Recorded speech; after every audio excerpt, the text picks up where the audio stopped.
This is the Our Voice 360 podcast, our perspectives, our way, keeping you in the know while you're on the go.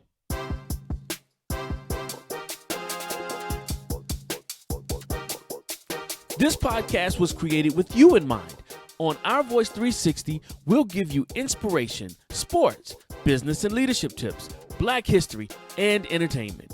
This is a show built from our perspectives. So if you're ready to be entertained, inspired, laugh a little, be informed, and enlightened, tune in now to Our Voice 360.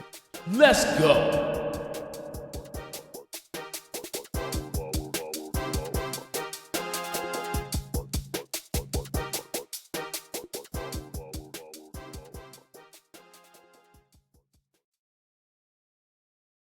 Hey everyone, and welcome to our show, Our Voice 360, our perspectives, our way. I'm your man, Chad Bumgarner, 1/3 of the trio. I have with me my man, Pete Hunt. Family. And my man, Mike Brown, the Don Dada.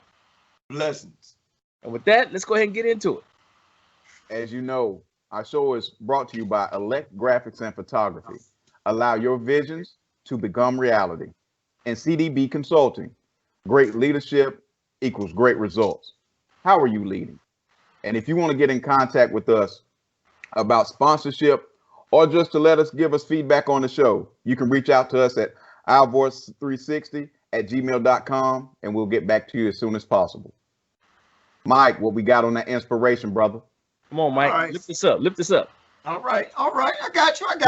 Lift us up where we Belong. Oh, Joe Cocker.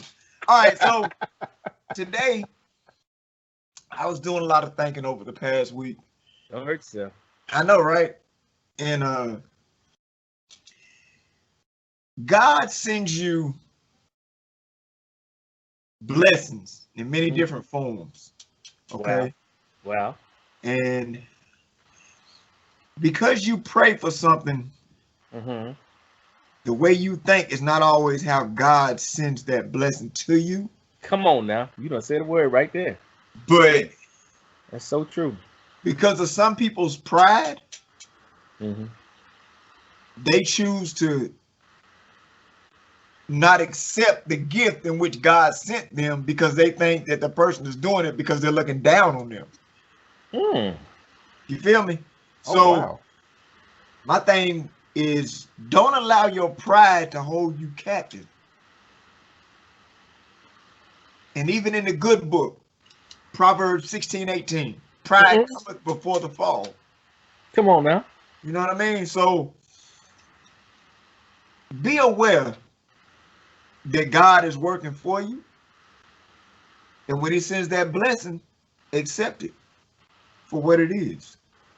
You know what, Mike? That's true. And that's even, and not to take away from your message, but that's even in relationships and why relationships are so hard. Oh, Whether yeah. it's a relationship with a spouse or your relationship with God. Mhm. And it's because you're telling each other what you need, right? Like your spouse could be like, well, I need more attention or affection.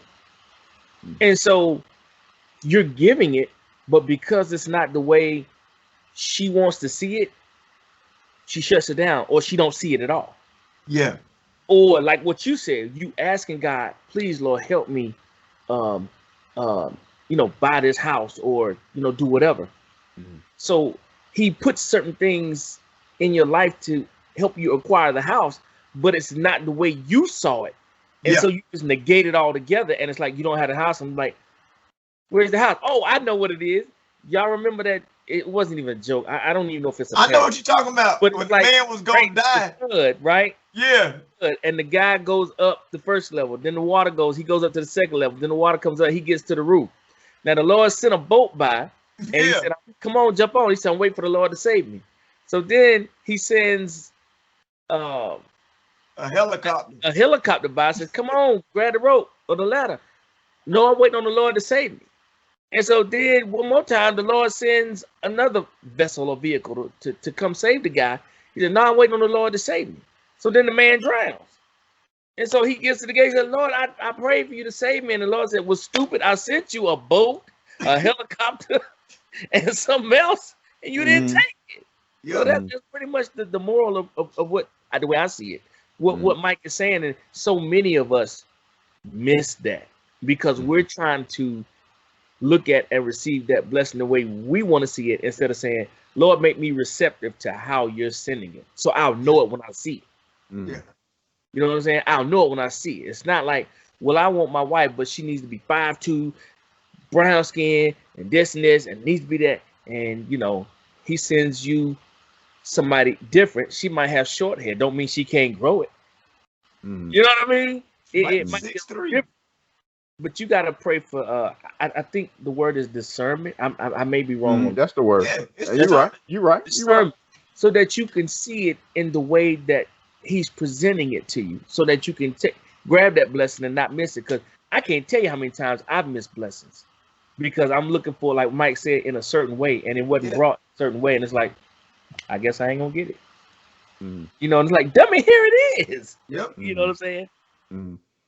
It's about, as humans, we fall into the trap of expectations. We expect it, like I said, we've been saying, we expect it to look a certain way. We expect it to act a certain way. We expect certain, you know, characteristics of the things that we need and the things that we want. And we have, like I said, Chad, we've probably overlooked so many things that we should have gotten that we didn't get because of our expectation of what it should be, what it should look like, and what package it should come in. I think a lot, but that's human nature. Because we get sometimes we get so complacent, or we get so comfortable in certain things that, okay, I know it's going to look like this. I know what I'm going to receive is going to look like X, Y, and Z. And when it doesn't, it's gone by you, or you've missed it. Then you're like, okay, well, I guess, you know, prayer doesn't work or whatever doesn't work. But when it was sitting in front of you the whole time. But you know what? But you know what, Pete? To your statement, is human nature.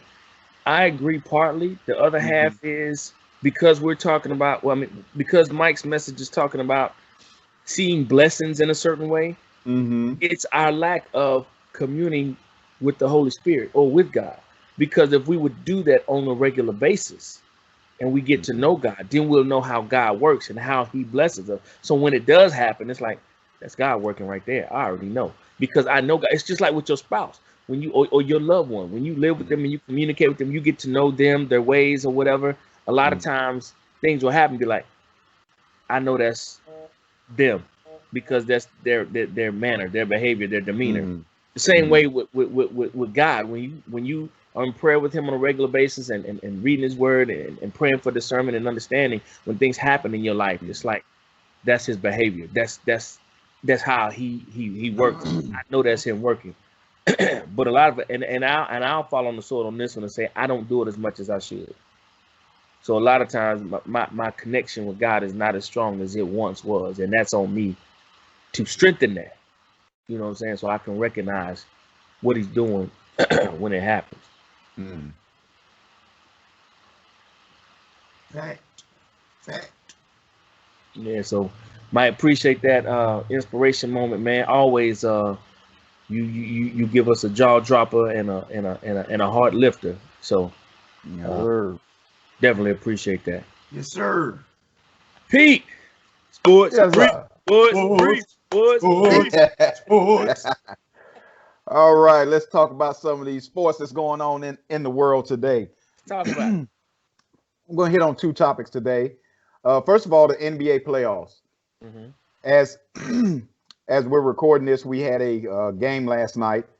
Two fantastic games. We had a double overtime thriller between the Toronto Raptors and the Boston Celtics, which was, I would say, if this was a game 7, if that last night's game was a game 7 instead of a game 6, would go down as one of the great basketball games in NBA history.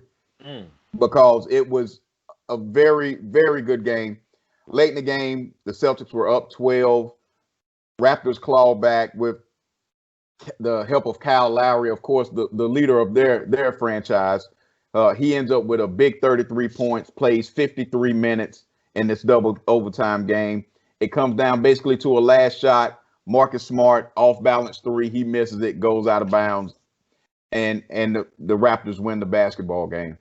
Again, fantastic game, super competitive. Just if you're a basketball lover, those are the type of games you want to see. And the atmosphere was fantastic. Even though there's no crowd there in the bubble, the atmosphere was fantastic. Again, great win by the Raptors. They're showing the heart of a champion, which they are. They are the defending champions, so they are showing that championship heart, and won a tough one last night. So we'll be playing a game 7 with the Raptors and Celtics tomorrow, as of this recording tomorrow. And actually, for me, it's a toss-up. It's a toss-up, man. I tell you. I like it.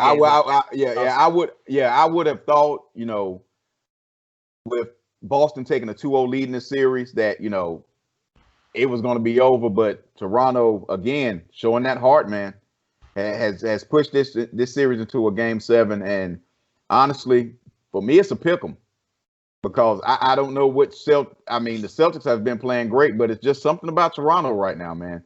They're playing at matched. Pete, do you feel like they're evenly matched?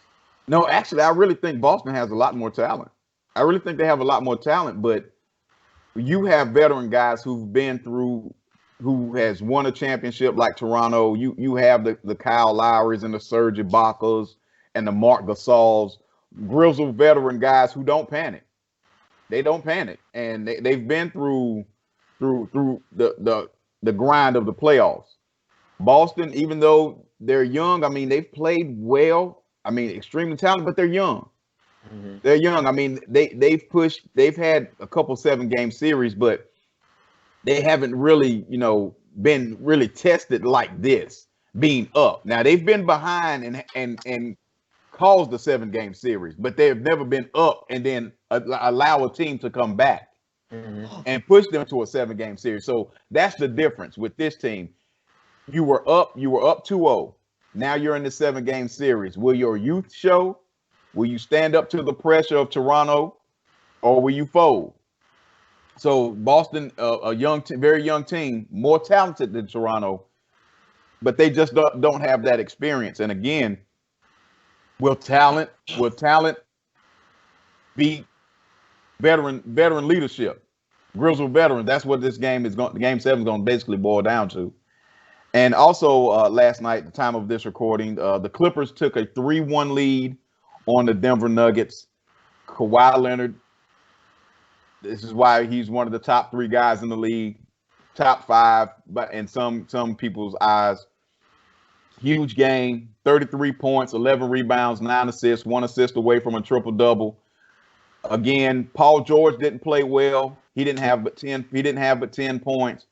But when you have a multiple-time champion like Kawhi Leonard on your ball club, he's the type of guy that's going to take these situations, big game situations, exactly personally, and do what he does best and dominate, which he did last night. And again, they have a 3-1 lead on the Denver Nuggets with a chance to close out and face the Lakers in the Western Conference Finals, which most people, most pundits, most people, casual fans, saw this coming between the Lakers and the Clippers, the 2 LA teams. And I think the Clippers will close it out in the next game, and then we'll have a great Western Conference Finals between the LA Clippers and the LA Lakers. And that will be a phenomenal series. That will be a great series. And now moving. Go ahead. Go ahead. No, go ahead, sir. I was going to say real quickly, if that happens, I worry about the Lakers because I don't think they have much depth on their team. They really don't. Yeah. They don't have a lot of depth on their team. And outside of, AD and LeBron, you never know what you're going to get. Yeah. We know what LeBron is going to bring. We know what Anthony Davis is going to bring. But after that, we really don't know. Will it be Rondo? Will it be Kyle Kuzma? Will it be Danny Green or KCP? We don't know. But we know with they got some dogs over there, man. I mean, they got some guys that can get after it.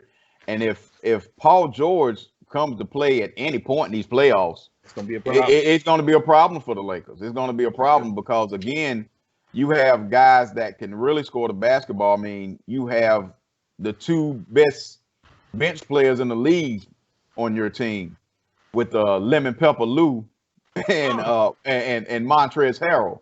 You have the two best guys in the league coming off the bench. So then you got the Pat Bevs and those guys, the Shamits, and you got guys that can really score the basketball and can play well in key situations. Unlike the Lakers, I mean, they're extremely top heavy, extremely top heavy. With AD and LeBron and question marks after those two. So I will if that series does happen, I will definitely give the edge to the Clippers. But I still think it'll be a great series because you have two alpha dogs and LeBron and Kawhi, and then you have two very good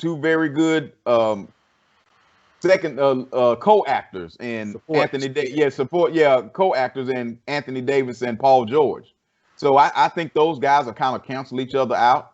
It's the others, as Shaq would say. It's the other. What will the others do? And I think I will give that edge to the Clippers. Okay. And now moving on to the NFL. Yes. As the start of this recording, the NFL will start tonight. The first game of the season will be the Texans at the Chiefs in Arrowhead. I'm sure they will have a ceremony for the Chiefs, winning the Super Bowl. Right. They will probably have a ceremony for that. No fans, of course. There will be no fans in the stands, which is will kind of hurt the Chiefs because they are one of those teams that feed off their fans. Yeah. So that will, and that's any home team actually that that really feeds off their fans. And I'm gonna talk about a couple games that's going to involve fans here in a few seconds. But that will be the first game. Patrick Mahomes, reigning MVP, reigning Super Bowl champ. Can he continue to build on this great resume that he's building toward the Hall of Fame? And then on the other side, you have Deshaun Watson, who just signed a huge contract. Sure did. Himself this week. Going nowhere. Yeah, so he signed a huge contract this week. So he'll be the Texans quarterback for the foreseeable future. Another great young talented quarterback, man. It's just this game is going to be the tale of the quarterback. I mean, because neither one of these two teams' defenses are great or lights out. So I expect a very high scoring game, a shootout. Last time they played, it was 51-50. I think it was 51-28 or 51-31 or something like that. So basically, who can outlast the other? Basically, yeah. So it was a high scoring game last year in the playoffs when they played. The Texans took a 24-0 lead in the first quarter. Then, of course, the Chiefs basically go on a 28-0 run and then end up scoring 51 points on them. So this will definitely be a shootout tonight. Again, highlighting the two great quarterbacks on both of these teams. Notable games this weekend in the NFL. We have the Bucks and the Saints. Two of the two oldest quarterbacks in the league, with Tom Brady and Drew Brees will be playing. This will again, when we were talking about a few minutes ago, talking about crowd noise. The Saints are a team that they off the crowd. There's not going to be a crowd. So how would the Saints react if Tampa Bay goes up? Yeah, if Tampa Bay goes up a couple scores, that crowd is not going to be there to feed off of. Right. So I mean, it's going to be I think that's going to be another shootout. Even though the Saints D is a little bit better than Tampa Bay's D, even though they've improved a little bit, adding some additions to that defense. Again, of course, the Tom Brady addition is the big thing for Tampa Bay this year. It's going to be a high-scoring game, going to be a very good game. That's one of the games that you should circle this Sunday to watch. I'm going to tell you in this game and probably for the rest of the season, one person on the Tampa Bay Buccaneers team who's got the most pressure on them is their weak side guard. Okay. Because somebody got to protect Tom Brady's blind side when he's throwing. Now, he's had it made up in there at the Patriots for years. Yeah. One of the best offensive lines in the league for a long time. So it's a lot of pressure on that guard and tackle, weak side. Mm-hmm. Who's gonna protect his six while he's looking the other way to throw? That's gonna determine, to me, one of the things that's gonna determine if Tom and Tampa Bay has a great year. Yeah, they would definitely have to protect him for sure, because he's not mobile at all. He is a statue in the pocket. Yeah, and it is definitely a downgrade in offensive line if in Tampa Bay coming from New England, because New England had a top 3 offensive line every year. Yeah. So top 3, top 5 every year, and it is going to be a downgrade, and they're going to have to protect him. My question is with that team is with the addition of Gronk, will those other receivers take a step back, meaning Mike Evans and Chris Godwin? Will those outside receivers, will they take a step back, because who 12 is going to be looking for in a pinch? Right. But I do remember when Gronk retired, he was talking about all the injuries that nag and hurt him. So I'm wondering if Gronk will. I mean, Gronk's going to get his regardless because he's Gronk. Mm-hmm. But I'm wondering if Gronk will be more of a supportive role to kind of help Mike Evans and the rest of the guys. You know what I'm saying? Instead of being the premier and having the others step back.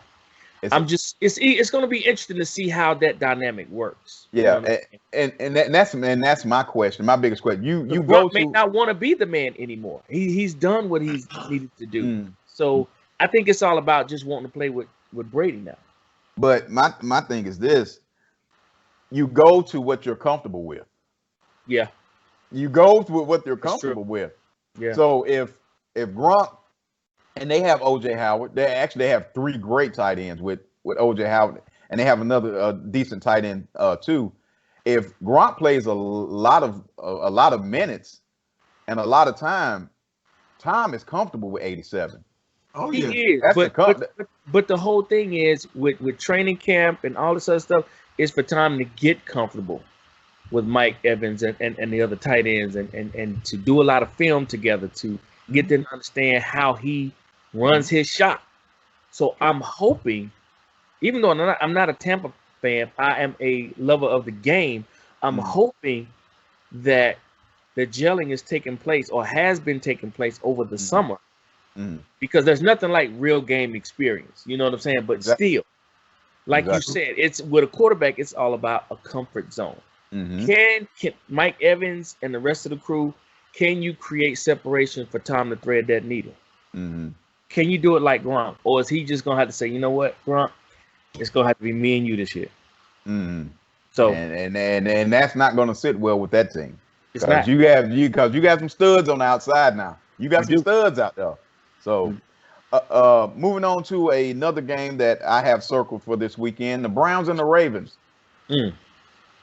We have a very, very, very, very good quarterback in Lamar Jackson, MVP Lamar Jackson, and a very good Ravens defense against a team that's up and coming team who we thought was going to be much better than they were last year.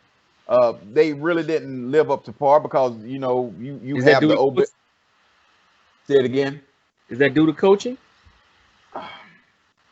I think I'm asking. We're going to see, since they do have a new head coach. The Browns do have a new head coach. We're going to see if Baker Mayfield, if he rises to the occasion, because we expected this team to be a playoff team last year. With getting Odell Beckham Jr., having Landry there, great running backs. Nick Chubb, but they picked up Kareem Hunt late. Offensive line is decent. The D line is very good, but something didn't click last year. Right now they have a new year, time to reset, and see if they can live up to some of the expectations that were put on them last year. But they have a tough test out of the gate with Baltimore. That's going to be a tough test. I tell you what, because Baltimore is real, and actually they really have a chance to go undefeated.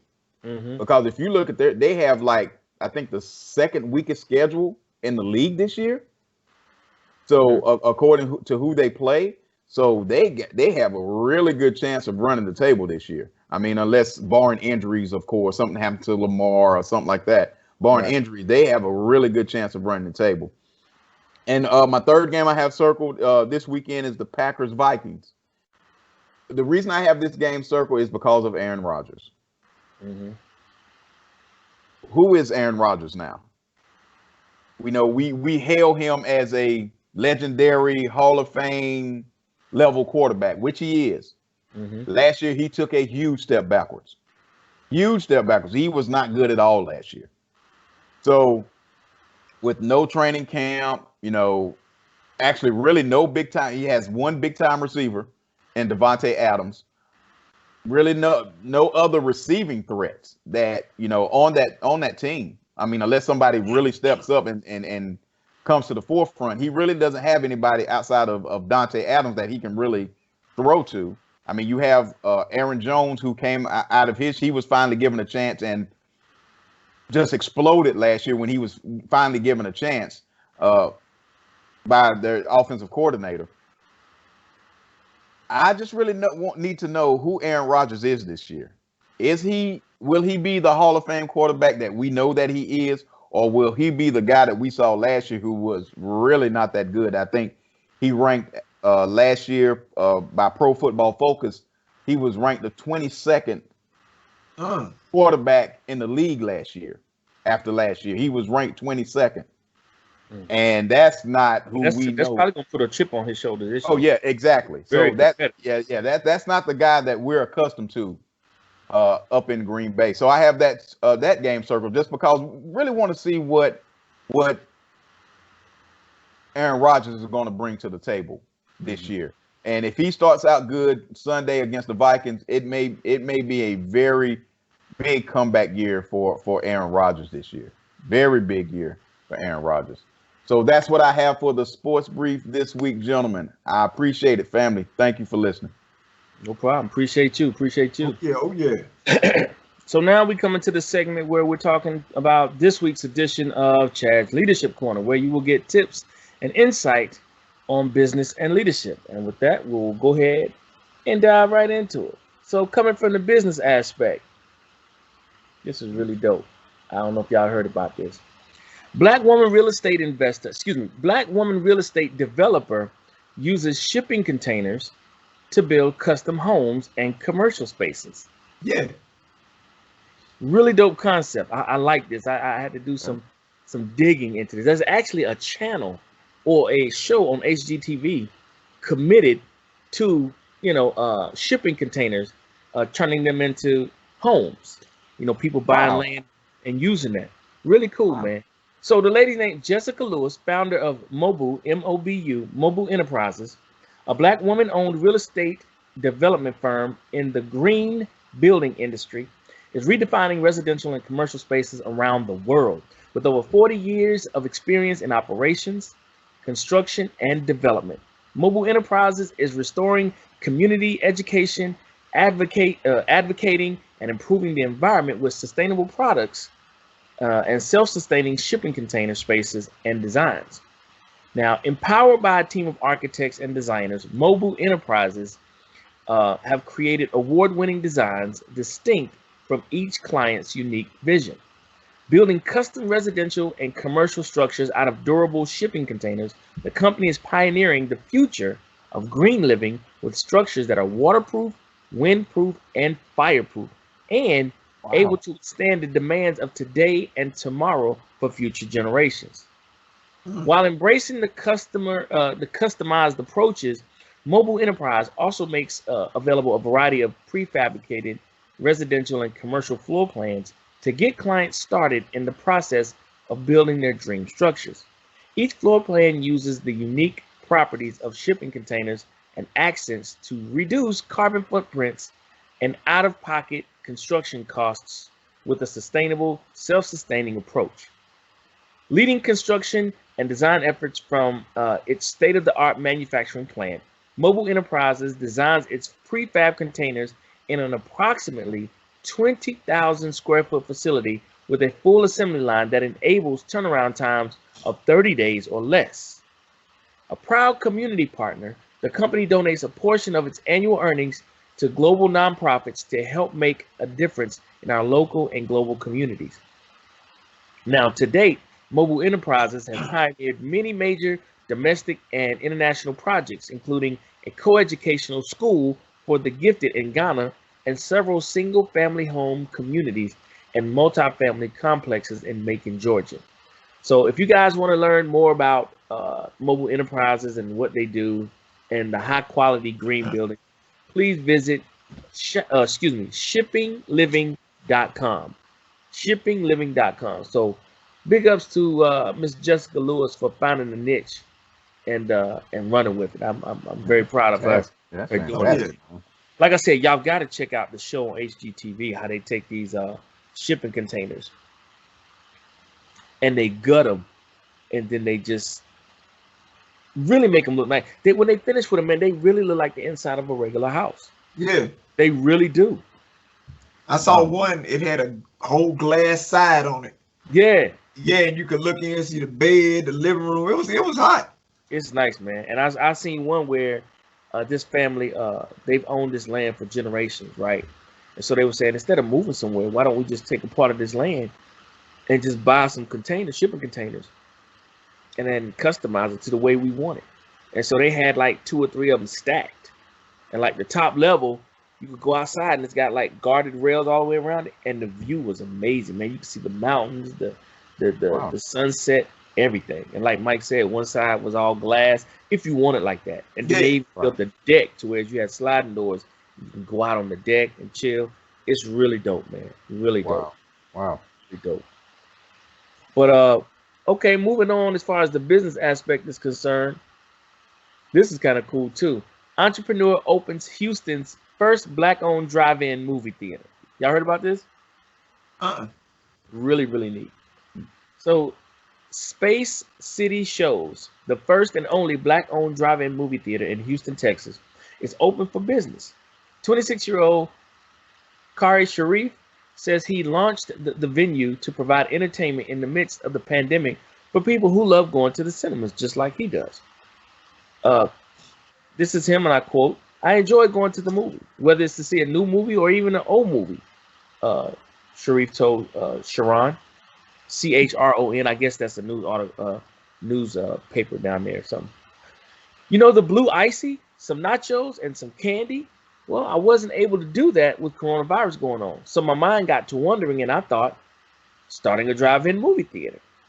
So from there, Sharif began searching for a location and pushed through with the process of acquiring movie licenses and finalizing other paperwork to make his dream theater come true. As the city's newest pop-up drive-in movie theater, Space City is located at 2300 Runnels Street in Houston's East Downtown area.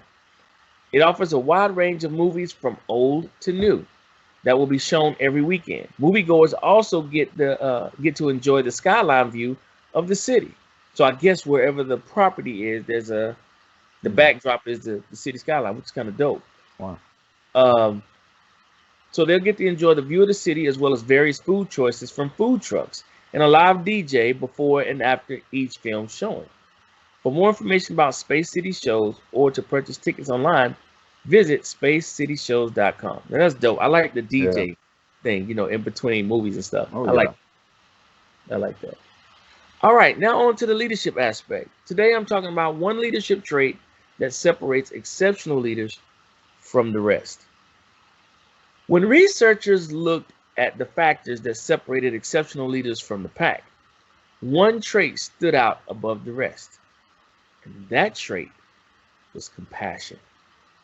In surveying over 1,000 business leaders across more than 800 organizations, they found that leaders who exhibited or were perceived by the team to exhibit high levels of compassion had teams who had scored higher on critical performance dynamics within their organization. I'm getting tongue-tied today.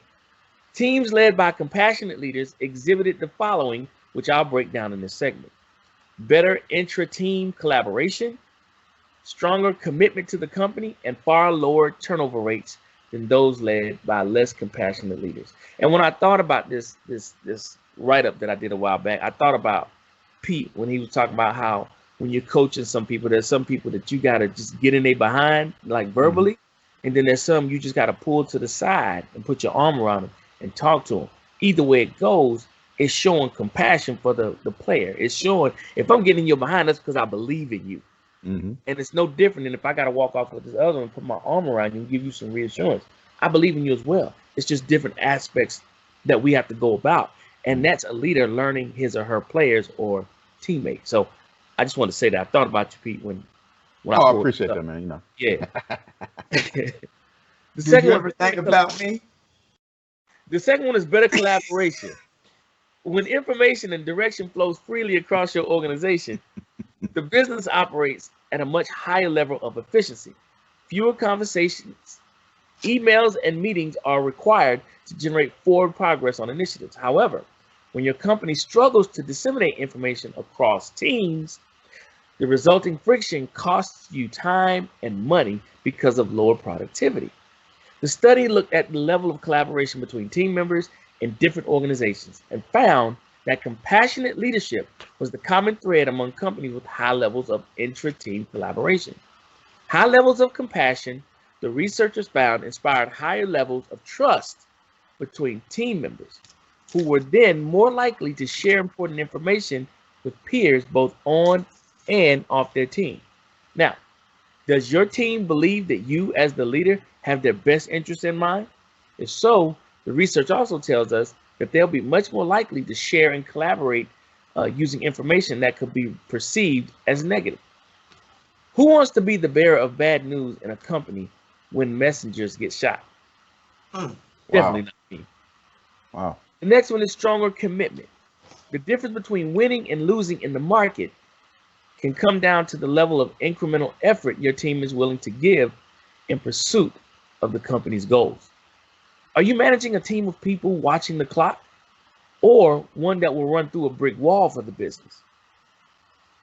Here again, researchers have found that compassion is the essential ingredient when fostering strong commitment between employees and the employer.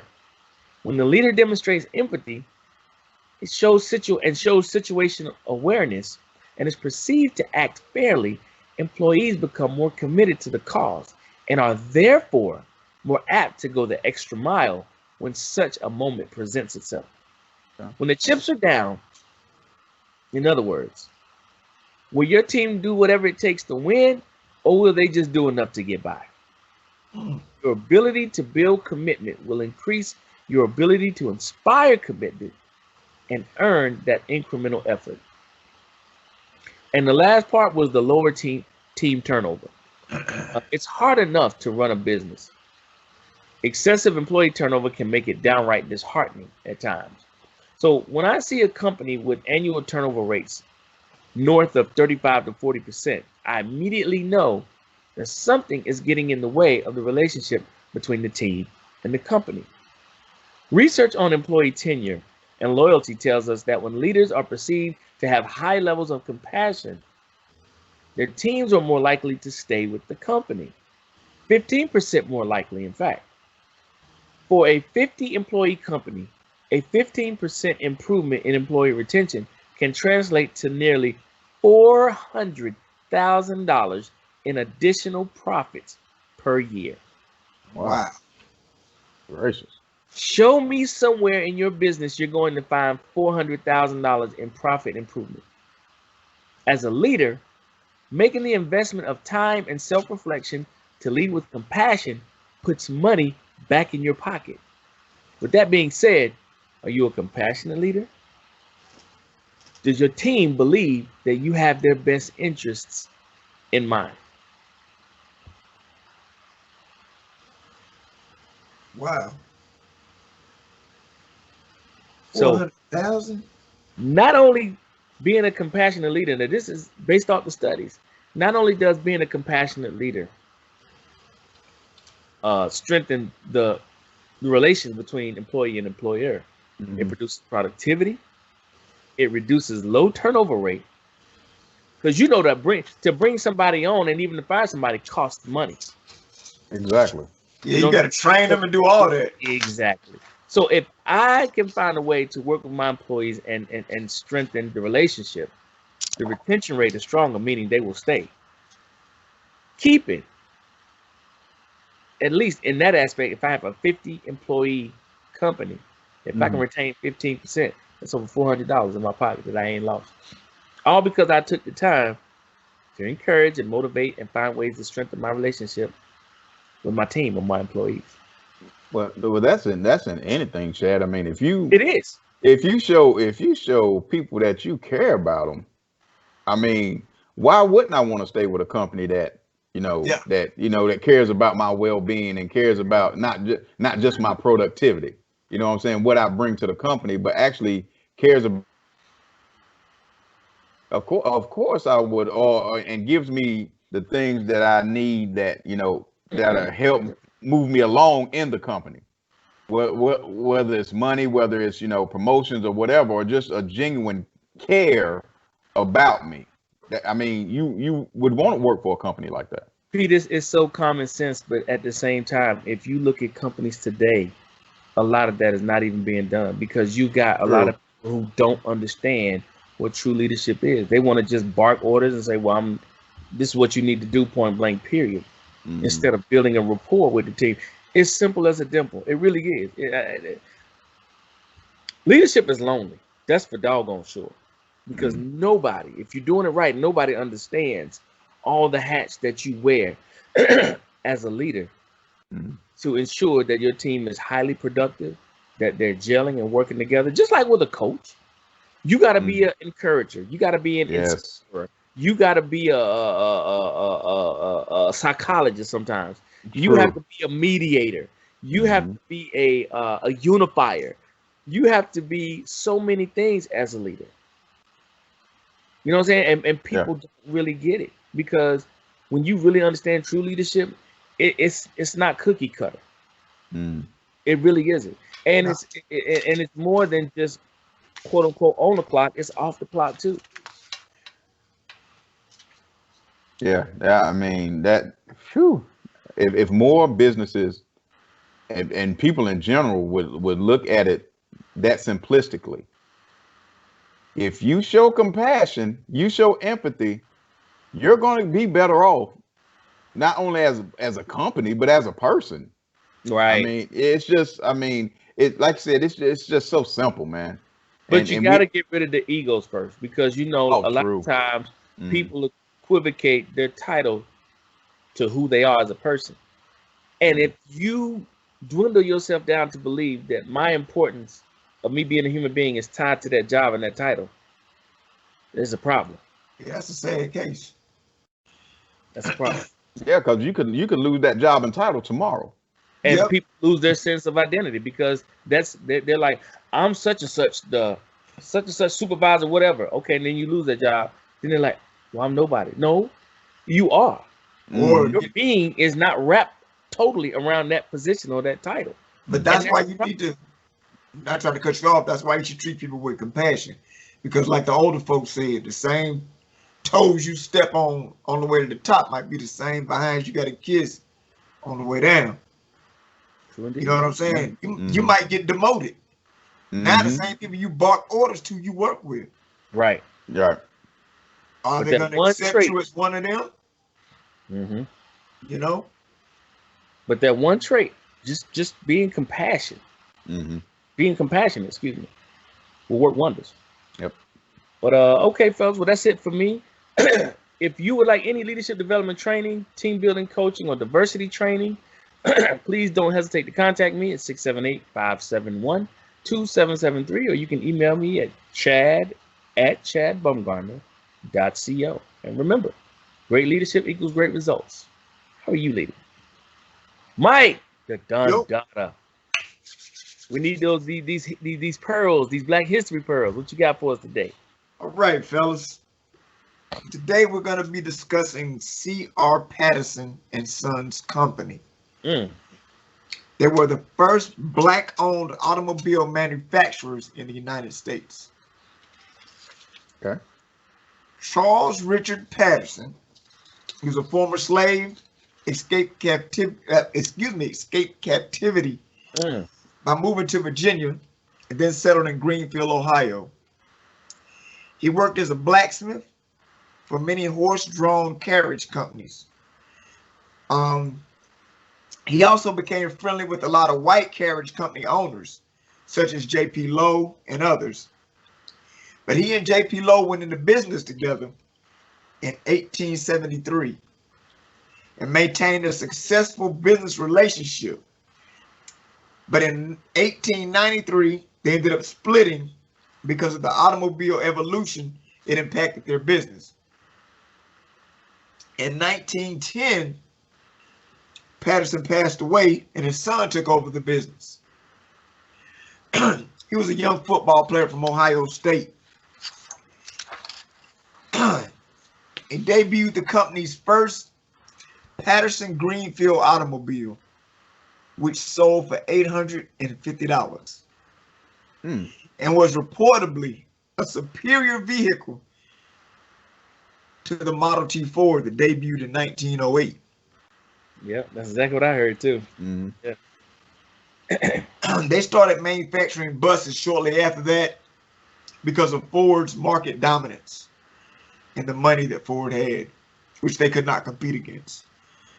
And until the Great Depression, they stayed in business. They eventually closed in 1939. But that's something that I thought was amazing. You know, once again, that's something that you don't hear about. All you hear is Henry Ford. Right. You know what I'm saying? Mm-hmm. I've heard about them, and what you just said was true. Like when he started building his cars, they were even better than the Model T Ford. Yeah. Wow. You know how there's a show on I don't know if it's HDTV or another channel, but it's called Pickers. And it's two guys, they driving all over the country finding something. I would love to see if somebody found one of their automobiles somewhere. Yeah, that'd be awesome. Got to be out there somewhere. Yeah. Need to put it in a museum somewhere. Yeah. Exactly. That's where I was going with that, Mike. Yeah. As I say every week, my people are great, man. Good gracious. Oh yeah. We great. Good, great. Our stories are just not told. That's what it is. It's just not told. And for those listening, I will say this, that the information that I do speak on, as for this week, it came out of Black America Web, little known Black history facts. So you're always welcome to look at that, learn more about your people. Just wanted to throw that side note in there. We were building cars. Yeah. First Black owners. Tell me, man. Woo. You escaped slavery. Imagine, this is what got me. He escaped slavery and went to Virginia.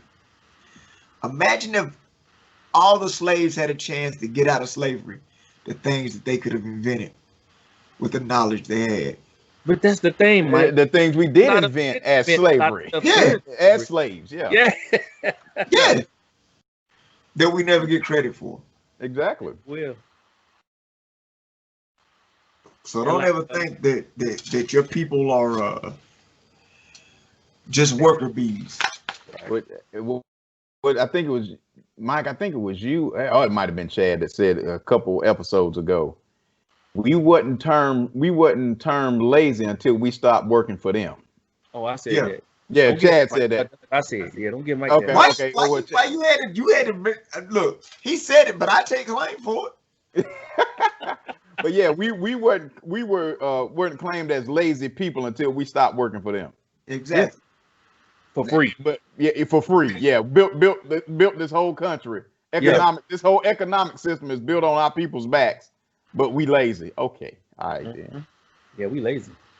Man, our people are great, man.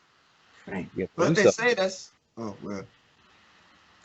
I'm gonna give me a t-shirt made, sweatshirt made, and I'm gonna use Pete's phrase.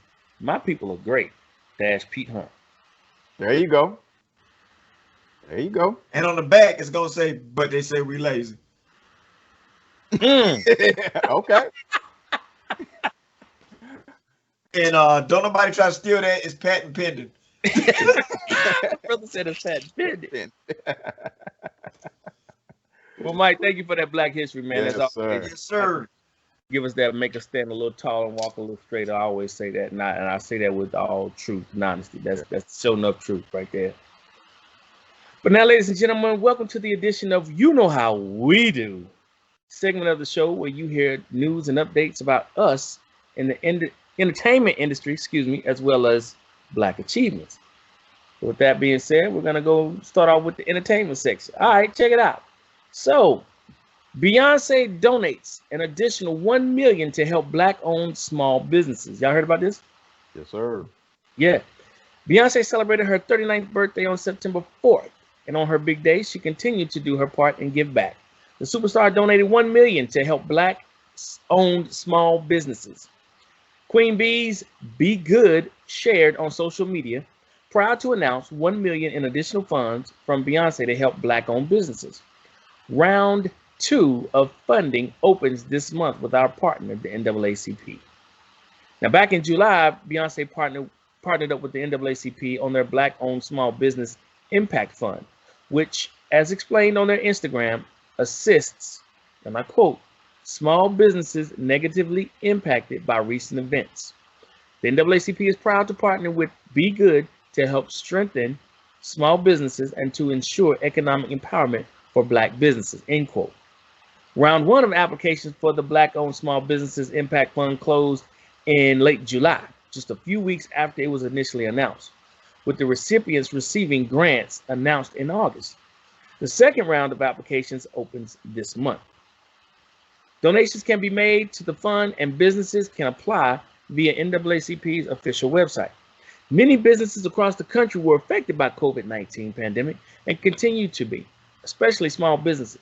Now, back in April, during the One World Together at Home concert, Bee explained of how the pandemic has affected the Black community. And I quote, Black Americans disproportionately belong to these essential parts of the workforce that do not have the luxury of working from home, and African American communities at large have been severely affected in this crisis. Those with pre-existing conditions are even at a higher risk, she added. This virus is killing Black people at an alarmingly high rate here in America. A recent report from my home city, Houston, Texas, showed that COVID-19 within city limits, 57% of fatal cases are African American. Wow. Please protect yourself. We are one family and we need you. We need your voices, your abilities, and your strength all over this world. In other news and entertainment news, let me say that real quickly. Colin Kaepernick reported has zero interest from football teams. The NFL has accrued many acronyms over the years, aside from the National Football League, like No Fun League or Not for Long. And in the case of Colin Kaepernick, the NFL stands for Numerous Fibs League. In the aftermath of George Floyd's death, NFL teams reportedly began to show interest in signing Kaepernick, who protested racism, police brutality, and discrimination against Black and brown people by kneeling during the national anthem. According to a source cited by Complex, fake interest was expressed by the 32 NFL teams immediately after Floyd's death. There has been zero interest to sign Kaepernick in months, according to the source. Kaepernick's decision to peacefully protest the national anthem was met with such scrutiny that it has left him unemployed by the NFL since 2016, leaving many to assume that he has been blackballed. Now, the NFL has recently initiated plans to install social justice messages in the end zone during the NFL season, but some players believe it's all lip service. Yeah, I don't care nothing about that. Yeah, they lip service from the league. The NFL commissioner Roger Goodell also said he wished he had listened to Kaepernick more. The players have also released the viral video for more action from the NFL to support social justice causes. And to add something to that, now EA Sports have put Colin back. Yeah, Colin back into their football game. Yeah, back into their football game, which is laughable. Which is laughable to me because you were one of the first people to erase him from your game.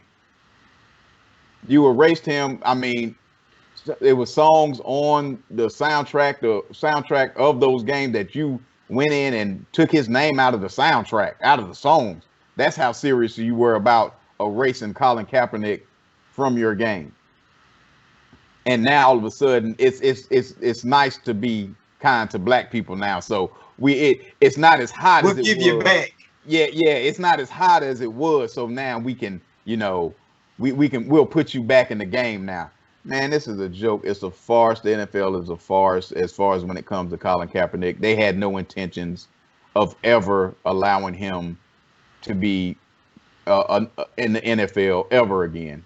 Well, it's just like this one gentleman. I don't know who he was on social media, but he was like, do you really believe these businesses want to do or put out these public statements and commercials saying that they are, quote unquote, down with the cause? They just know it's good business. They don't want to lose. That's right. So it's like for black people, don't get excited because you see all these companies making changes. It's not for the betterment of the movement. It's just good business. So we need you to understand the difference. Just because a company says, and yes, we support this, it's good business. They don't really support it. It's good business. Because the power of the black dollar is the most powerful dollar out there. Yeah, and they know that. Yeah. And they know that. As Bomani Jones, I read something that he said the other day, was talking about these owners and the owners of these stadiums. Now all of a sudden they're turning the stadiums into polling places, and you're able to vote there. And Bomani said, why wasn't you doing that before? Why wasn't you doing this beforehand to give people as many people as possible opportunity to vote? Why now? You know what I'm saying? Why now? Because that's part of the system. Because a lot of these folk don't want folk to vote. I mean, it's real simple. So, I mean, I'm glad in one aspect that now that we're being put at a forefront, but it's really like you said, Chad. A lot of it is lip service, and it's cool for the moment. Yeah, it's cool because of the time. Now you feel comfortable in doing it because it's the thing to do. It's the thing to do. Exactly right. Instead of stepping and doing it before, it was the cool thing to do. True. Totally agree. All right, folks. We're moving on to Black Achievement. Not sure if y'all heard about this. 19 black families purchased 96 acres of land to create a quote-unquote safe haven for black people. Wow. And this happened down here where I am in Georgia. It's about an hour or two outside of Atlanta. Okay. Where this happened. In the face of a pandemic that has hit black Americans harder than almost any other group, while the nation continues to confront the toxic legacy of slavery and Jim Crow, 2 Georgia women have come together to build a community that will be a place free of oppression, a quote-unquote tight-knit community for our people to just come and breathe, end quote. They are calling it Freedom, Georgia. That's the name of the area. And they draw their inspiration from Wakanda, the fictional comic book country that was the settling for the movie Black Panther. Ashley Scott, a realtor from Stonecrest, Georgia, who was driven to seek therapy by her reaction to the shooting death of Ahmaud Arbery, a young black man jogging in a white neighborhood, said that after several sessions, she realized that her problem was 400 years of racial oppression and trauma dating back to the establishment of slavery in North America. And I firmly believe that Black America today suffers from PTSD. PTSD. Yes, that's one of us do. Yeah. some sort of way. But Mhm. so she says we're dealing with systemic racism. She wrote in an op-ed for Blativity last month. We are dealing with deep-rooted issues that will require more than protesting in the streets. Now, with her friend Renee Walters, an entrepreneur and investor, she founded the Freedom Georgia Initiative, a group of 19 black families who collectively purchased 96.71 acres of rural land in Toomsboro, a town a few hundred people in central Georgia, with the intention of developing a self-contained black community. The space will have small homes for vacation use and will host weddings, retreats, and recreational functions, and may eventually evolve into an incorporated self-sustaining community. It's now time for us to get our friends and family together and build for ourselves, says Walters, who serves as the president of the organization, in an interview in Yahoo News. That's the only way we'll be safe. And that's the only way that this will work. We have to start bringing each other together. Mhm. We really just want you to come and hang out and feel safe, she explained. You don't have to worry about the Karens, quote unquote, of the world and anything like that. You just come in and have fun. We'll have a sportsman area, like a black sportsman area with fishing, hunting, shooting range, ATV trails. We really just want to build a tight-knit community for our people just to come and breathe. Now, in parentheses, they have Karen is a derisive nickname for white women who assert racial privilege in an offensive manner. So, big ups to these two sisters with this Freedom Initiative. Fantastic. I really hope more of us take this idea and run with it. I mean, because this is really how Black Wall Street started. You get a Mhm. nice little piece of land and you start building on it. You put businesses, you put residential, Mhm. things of that nature, and you really start building. But I didn't complete it, but the article I kind of stopped it. But later on in the article, it talks about now this whole initiative came with trolls. She had people trolling her saying this is racist, and divisive. And she was like, every time we want to build for ourselves, y'all call it racist. Mhm. But at the same time, when we try to go to your colleges, when we try to live with you guys in your neighborhood, when we try to be a part of certain clubs, you ostracize us. Yeah, we're not welcome. Because we want to build our own now. They get upset when you're not begging. Right, exactly. And that's basically what she was saying. Yeah. One quick shout out to Tyler Perry. Congratulations. The brother has officially become the newest billionaire in Hollywood. According to Forbes, that is. Perry joins the ranks of prominent billionaire filmmakers Oprah Winfrey, Steven Spielberg, and George Lucas. His net worth is estimated to be $1 billion with a B, with him earning $1.4 billion in pre-tax income since 2005. Now, this is a long way from his childhood, where he and his family struggled to overcome an impoverished upbringing. Not to mention when he moved to Atlanta, he was homeless. He was homeless, living in his car. Yep. So to go from that to being a billionaire, and he's the 7th black billionaire in the United States. Fantastic. So shout out to him. So yes, sir. Whew. All right, folks. Well, that's it for this segment. And remember, progress is what you do. Achievement is a lifestyle. How are you living? Gentlemen, any comments? Anything you want to say to wrap up? Another great show. Yes, sir. We Always appreciate learn a lot. Yes, sir. We appreciate our listeners and our viewers every week. We appreciate you guys. Thank you for the support. Thank you for the support. Yes, sir. Yes, sir. And so we will end this segment with a Bible thought or verse for the week. And at the moment, I don't have a Bible verse. Jesus wept. A thought is a thought is for me is kind of like I learned everything I needed to learn in life in kindergarten. Wow. Share with one another. Do unto others as you would want them to do unto you.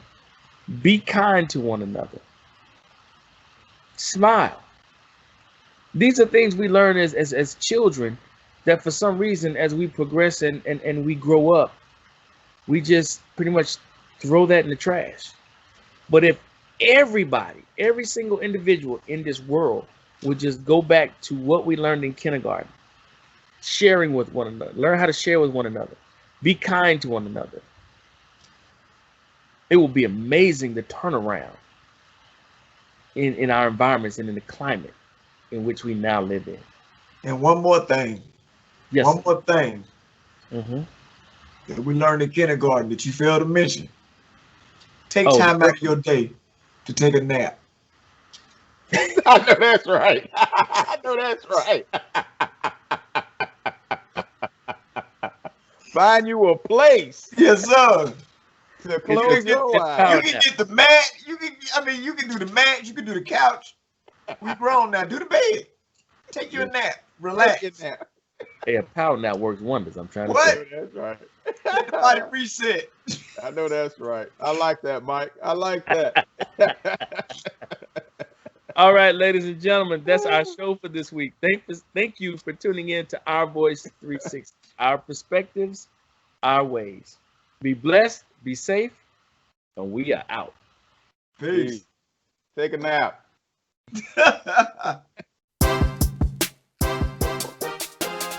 If you enjoyed this podcast, be sure to like and subscribe to the channel so you can be notified when a new show drops. Please rate and review this podcast and share it with your friends. Also, if you'd like to advertise or become a sponsor, please send an email to ourvoice360@gmail.com with your inquiry. We'll connect with you as soon as possible in hopes of creating a great partnership. And as always, thank you for tuning in to Our Voice 360, our perspectives, our way, keeping you in the know while you're on the go. See you next week.